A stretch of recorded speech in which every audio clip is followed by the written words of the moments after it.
വാർത്തകൾ ആദ്യമേ അറിയാൻ പ്രൈം ന്യൂസ് മലയാളം സബ്സ്ക്രൈബ് ചെയ്യൂ.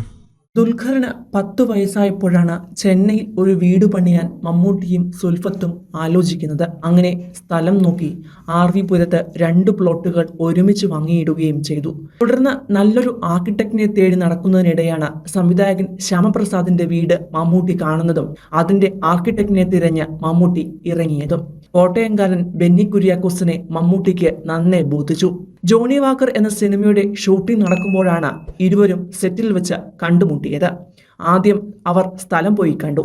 പിന്നെ മമ്മൂട്ടി പറഞ്ഞത് ഒരൊറ്റ കാര്യമാണ്, പ്രകൃതി വസ്തുക്കൾ കൊണ്ടൊരു വീട് വേണം. ഗ്ലാസ് ഷീറ്റുകളോ മാർബിളുകളോ അധികം കോൺക്രീറ്റോ ഒന്നും വേണ്ട. ബാക്കിയെല്ലാം എൻ്റെ സുലുവിൻ്റെ ഇഷ്ടങ്ങളാണ്. അതായിരുന്നു മമ്മൂട്ടിയുടെ മനസ്സിലുണ്ടായിരുന്ന വീട്. 4 ബെഡ്റൂമുകളായിരുന്നു വീടിന് ഒരുക്കിയത്.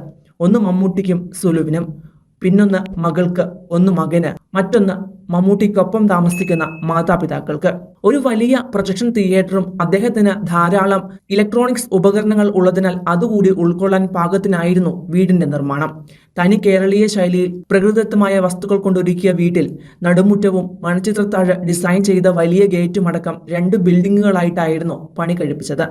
ആദ്യ ബിൽഡിംഗ് ഓഫീസും മുകളിൽ ഹോം തിയേറ്ററും മറ്റുമായി 2 നിലയിലായിട്ടാണ് നിർമ്മിച്ചത്. ആ ഓഫീസ് കെട്ടിടവും വീടും തമ്മിൽ അകലമുണ്ടായിരുന്നു. ഒരിക്കലും തന്നെ കാണാനെത്തുന്നവർ തന്റെ വീടിന്റെ സ്വകാര്യതയ്ക്ക് ഭംഗം വരുത്തരുത് എന്ന് മമ്മൂട്ടിക്ക് നിർബന്ധമായിരുന്നു. പരമ്പരാഗത കേരളീയ ശൈലിയിൽ നിർമ്മിച്ച ഗേറ്റായിരുന്നു മമ്മൂട്ടിയുടെ വീടിന്റെ ഏറ്റവും വലിയ ആകർഷണങ്ങളിലൊന്ന്. ഗേറ്റ് തുറന്നു ചെല്ലുമ്പോൾ മുറ്റത്ത് വലിയൊരു മാവും അതിന് അനുയോജ്യമായ രീതിയിൽ വളഞ്ഞ ഡ്രൈവ് വേയും ഒരുക്കി. കയറി ചെല്ലുന്ന വരാന്തയുടെ മുൻവാതിലിന്റെ ഇരുവശത്തും ഉയരമുള്ള ജനാലകളും നൽകി.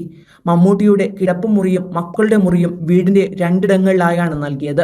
അതും സ്വകാര്യതയ്ക്ക് വേണ്ടിയായിരുന്നു ആ കൺസെപ്റ്റ്. വീടിന്റെ മുറ്റത്തെ മനോഹരമായ പൂന്തോട്ടമല്ലാതെ സൈഡ് ഗാർഡനും ഒരുക്കി.